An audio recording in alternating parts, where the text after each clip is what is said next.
All right, let's see who else pops in. Jared Allen, how you doing, buddy? Jared, can you tell me where you live again? I forgot. I can't remember. Chantel, 1984, how are you doing? Right on. And where's Tally this morning? Right on. Yeah. So where are you from, Jared? So where is Tally this morning? She has not popped on yet. And where's Jen? Where is my Hippie the Hills? How you doing? And where's my Periscope moderator? Uh-oh. Not looking good, guys. We don't know where Jen is. All right. Hope everyone is doing well. I'm in a great mood as always. I was just thinking about how is that Missouri? Right on. How's everything down there, buddy? I was thinking as I was taking a shower today, how I think I might have the best audience in all of the land for the best people who turn into this show. Charlie, how are you doing today? And you know why? There's Tolly. We were getting worried about you, Tolly. Yes, we were. We thought maybe you had just gotten bored with us and taken off. Now, if Jen shows up, we're going to be on. The Yabbit says hello. Yes, I was thinking that I have one of the best audiences. We here, Christina's here. And reason being is that you guys are so fantastic because we're able to have adult conversations. Granted, I know times are a little bit sensitive at the moment, and some people are a little bit more sensitive than others, but we've been able to have adult conversations, and I enjoy that, and I'm happy about that. And the reason that we're able to have adult conversations is because of you guys. You guys encourage me and have wrote me and have decided that you want to have adult conversations. And I enjoy that and I appreciate that. And that's not on me. That's on you guys. So thank you guys for all of that. Right, Animal? Tell them. So I enjoy that. And thank you guys. And I was getting a shower after my workout, getting ready for this, and I started laughing. I was excited. I was like, wow, I have the coolest people to talk to every morning. So that's great. So there's a lot of things going on. And of course, we've been doing this marketing class, and I hope you guys understand why I've been talking marketing, because I wanted you to make see the parallels between marketing and life and psychology and marketing and life, because it's important. If you understand how marketing works and the psychology behind it, then you're going to be a better person in your daily life and you're going to be able to make better decisions. And that's why when I talked about taking a marketing class, I decided, well, I'm here every day with you guys, so why don't we talk marketing? And so I hope you guys have been enjoying it, and I hope you see the parallels in the marketing that goes on in your lives. Yesterday, we talked about ecosystems and persuasion. And with that, and if you missed that and you want brought up to speed, all of these videos are archived on YouTube and in the archive of Instagram. So you could catch all these and you could catch up to speed. And so today, Lindsay Marie, how are you doing? And it does change things. What are you saying, Lindsay? The understanding marketing and psychology, absolutely, it does change things. And so I wanted you guys to be aware of the marketing and the persuasion that's going on right now, because we are in an election year and you are being pulled to all sorts of sides. And I wanted to break down the components of marketing so that you would be aware of it. Because if you're not aware of it, you've already been bought and sold. And so I wanted to get into that. Now, I'm excited to get in today. Once you know, yes, absolutely, Lindsay, for sure. That's why I said everyone should take a marketing class, but then I just decided let's do one. So today I want to talk about optics, emotions, and there was one more piece to that. And temperament. So so let's go ahead and put this together. We're going to talk about optics, temperament, and emotions. All of us, the reason we're not all persuaded by the same things is because we have different experiences, different emotional makeup that is geared towards our temperament. And our temperament it's part of it's a DNA, it's experiences, it's how we were raised. A lot of these things come into play. And so you're going to have an emotional pull to some things over other things. And the optics in marketing are the doorway, are the emotional tugs for you to look at something. And I don't know about you guys, but have you ever, let's put it to you this way. Have you ever been to an art show, like a photography show? I have tons of friends who are into photography.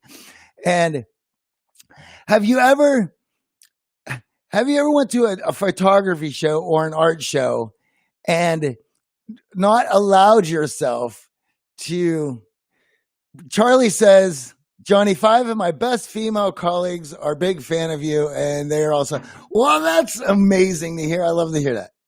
All right. So, I'm sorry, guys. Sometimes I get distracted. So have you ever been to an art show or a photography show because you wanted to do your friend a favor? Maybe they're a photographer. You go to the show and you stand in there and you're looking at the wall and there's some pictures and you're like, okay, I don't get it. They're pretty, I guess. I don't know. I've done that.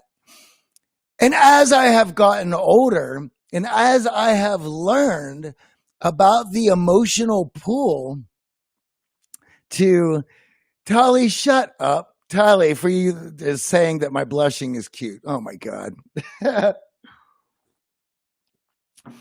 So now that I'm older, I can appreciate the emotional pull that comes with art. When I was younger, I never really paid much attention to it. These are the things that you learn to appreciate as you get older. And when I look at it through a marketing lens now, when I'm putting together my own marketing for the Art of Charm, and AJ and I will have a photo session, and then we'll look at the photos and we'll see which pieces, what photos have an emotional content that would cause people to click. Now, what sort of things would be easily emotionally stirring in a picture? Well, smiles certainly are. And people having fun certainly are. And things that you wish you could be doing, right? But also, other emotional content is things that upset you, things that scare you. Tally says animals. Yeah, absolutely. Puppy dogs, right? Kittens. Think about the emotion. Think about how YouTube got started. I mean, YouTube for years was just like animal videos, and people would click on those things endlessly. I did. Who doesn't want to see videos of cute puppies? It's ridiculous. So there's an emotional pull that art, photos, music, that it all contains. And if you detach yourself a little bit, it allows you to look at it objectively and see that emotional pull. Marketers do this. They have a lens for this. They're paid lots of money to do this. Now, Rachel Monas is back for a second live show. Well, thank you very much. I'm glad you really enjoy it. I appreciate that. Now, so with this emotional content, you put that as an entryway into grab somebody's emotions and pull them into the content that you're offering that's going to give the solution to their problems. Maybe a candidate will be the solution to their problems. Maybe a product will be the solving of all their problems. Maybe a lifestyle choice will solve all their problems. Think about lifestyle choices. When it comes to purchasing and shopping, it's like gambling. It's an addiction. There's shopaholics. It may make them feel better in the moment. They get this buzz of dopamine, but it wears off, and then they're back at the mall or back on Amazon buying again. Purchasing gives you this dopamine hit. If you commit to, so this year, I've donated to Andrew Yang when he was running because I wanted to hear more about his ideas. Wasn't that I was a big fan. I didn't know anything about him. UBI, universal income, sounded interesting. I never heard about it before. So I clicked support. I sent him $5. There was a dopamine hit of, look at me. I'm now, look, check me out. I'm now in the political game. I've donated to a potential presidential candidate. You get affirmation. What is Charlie says? Sorry, Johnny, but one of your fans is asking me if you use animal for voodoo. No way, man. He's autonomous. He's his own man. But yes, I felt once clicking there, I was made to feel by the marketing team that I'm now important and creating change. And it gave me this dopamine hit. And you can chase that through whatever means that you want. We're all addicts in one way or another. You just choose what you want to be an addict for.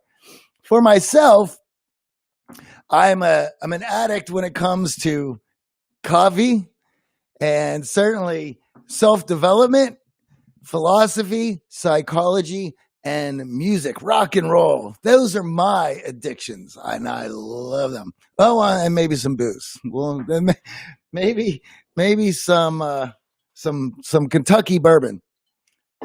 Notice that bottle is quite empty. All right. Now, there is a reason why some optics, some imagery is going to move you and other optics do not.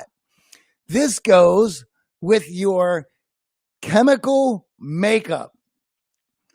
Your chemical makeup, right, that makes up your emotions is tied to experience, your DNA, how you were raised, and a lot of it is innate and it changes over time. For instance, when I was younger, I'm now 48. When I was younger, I was much more loose when it came to my ideas, my schedules, how I went about life. As I have gotten older, I have learned that I do better with more structure. And with more structure, I have more opportunity to be productive and happier.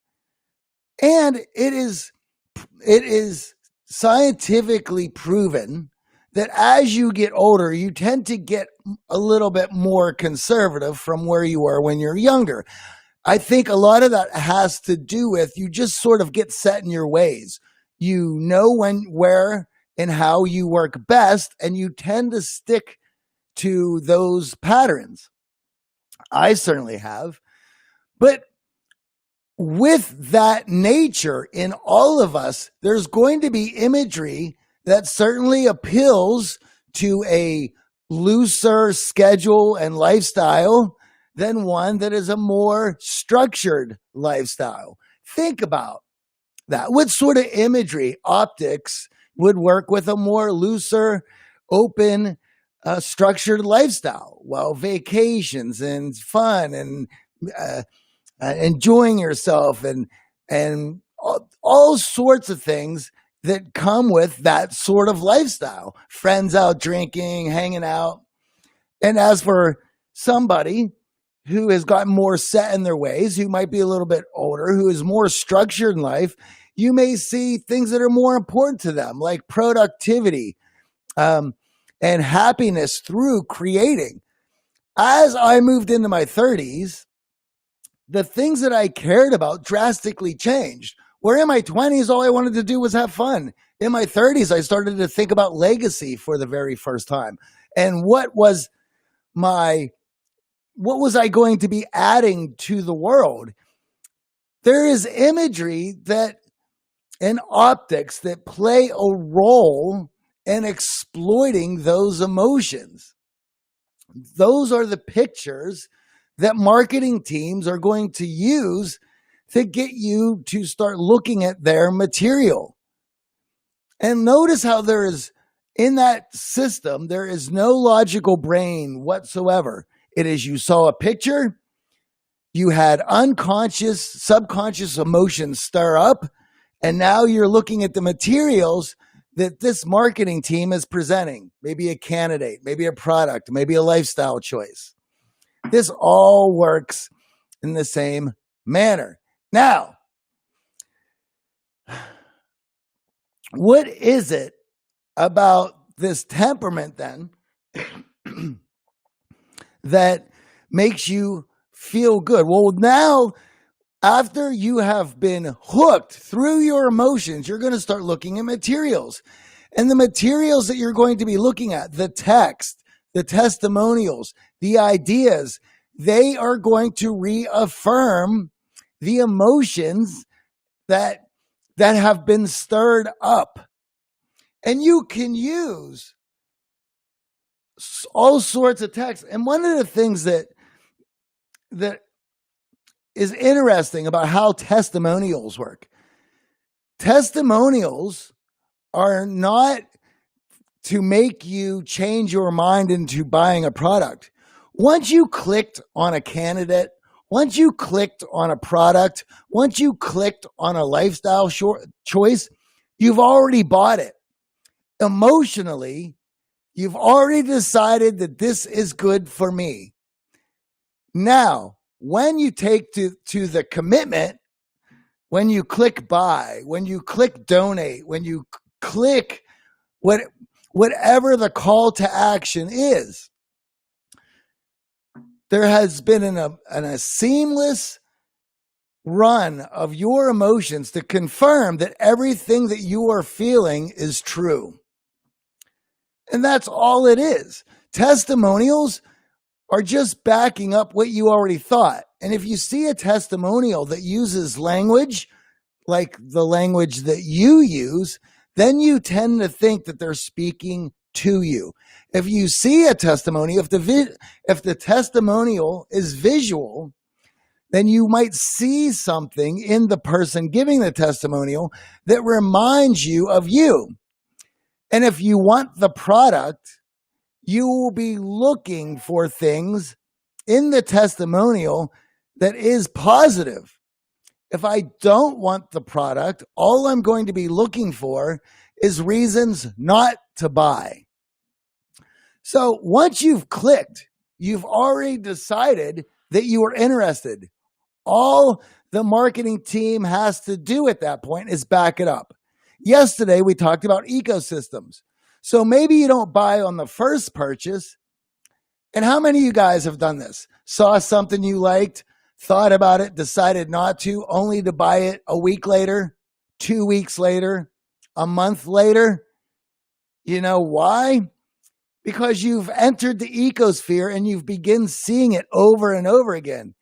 You do realize in marketing, there's a thing on Facebook that is called a pixel. This pixel takes analytics and information of everybody who's clicked on this picture, who's clicked on the lead magnet, is what they call it.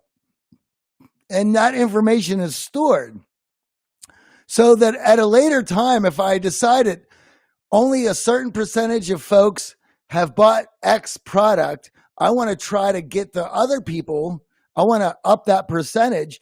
I will send another marketing campaign to the same people that saw the product in the first time, in hopes that the second campaign will round up everybody who's clicked from the first that did not buy.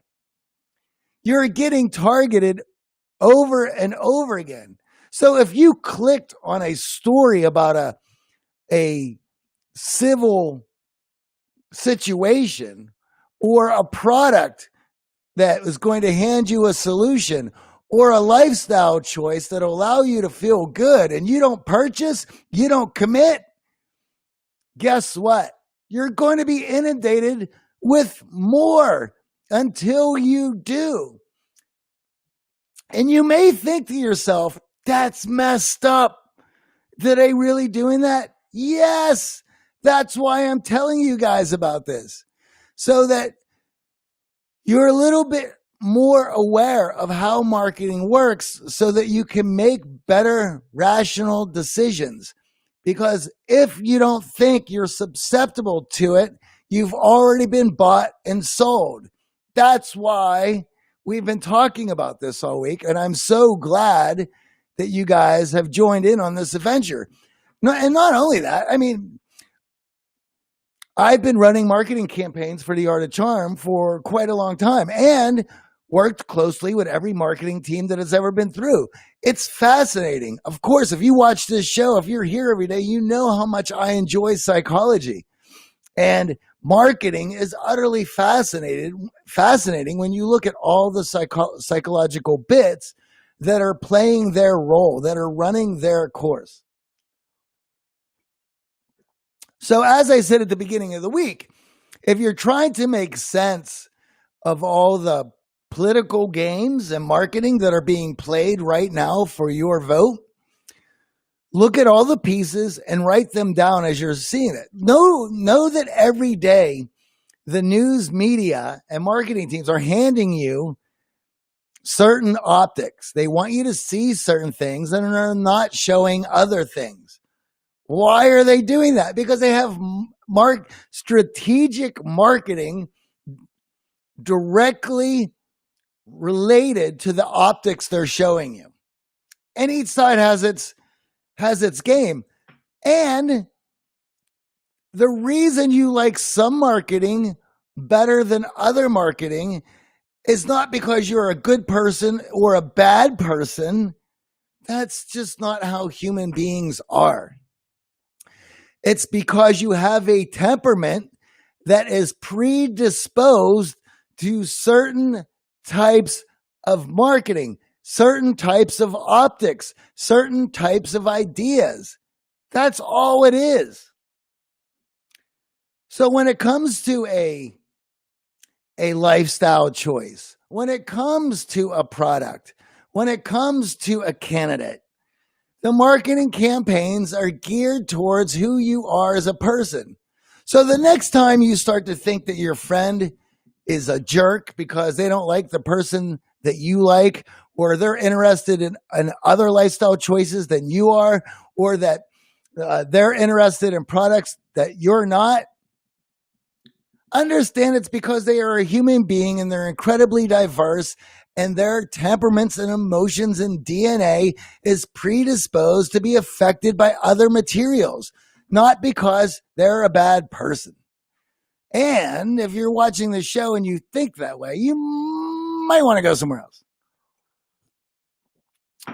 Because we're adults in this room and we talk about adult things and we have fun. And that's what I have to say about that.